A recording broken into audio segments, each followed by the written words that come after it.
And then that's when my story started, because I was dating and that was hard for me. I'm like, this guy, I don't want to leave him, and he was not the guy. And before my dad got sick, I remember him saying he's not the one for you. Yeah. And I couldn't see it.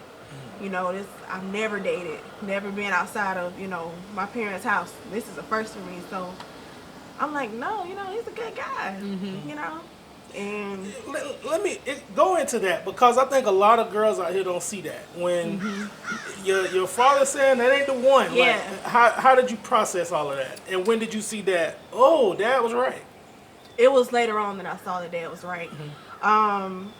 In that moment when he told me it wasn't right, it was me thinking he never let us date. He never let us talk on the phone. He's just being Dad, So I'm thinking I have to find this out for myself.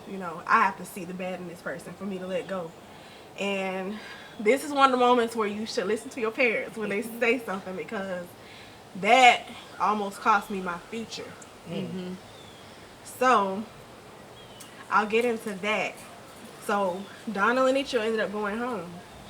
I stayed and tried to keep up the apartment, and this guy, me not knowing he's leeching off of me, I'm just like, oh, I'm just being a good, girlfriend or whatever. I'm providing food, shelter for myself, barely, and trying to make this guy comfortable. So even though I had this tug saying you need to go home, I'm still trying to hold on and do what I want to do. And this is the point where God kind of went out the window for me. I was trying to live my life on my own. And I told this guy, I don't think we should really be together, because it's causing a lot of tension with my family. School is not going good. My work is not going good. I'm having a lot of trouble processing what happened to my dad. And, my sister's pregnant. I need to be there with my family. And he didn't want me to see them. He didn't want me to call them, And I remember going to work and asking this girl, how do you feel about, if a guy was doing these type of things? And she was like, oh, it's cute. I think it's cute. And I'm young, so I'm naive at this point. So I'm like, okay, it's nothing to it, So, again, I had the feeling. I was like, I don't think we should be together anymore. And he was like, oh, you think you're going to be somebody? You're not going to be nobody.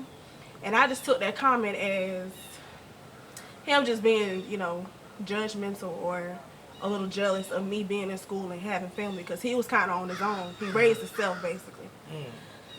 So I was comfortable enough to lend him, while I'm at work, my bank card and stuff to make sure that he can eat and all this kind of stuff. And this is where I learned my lesson.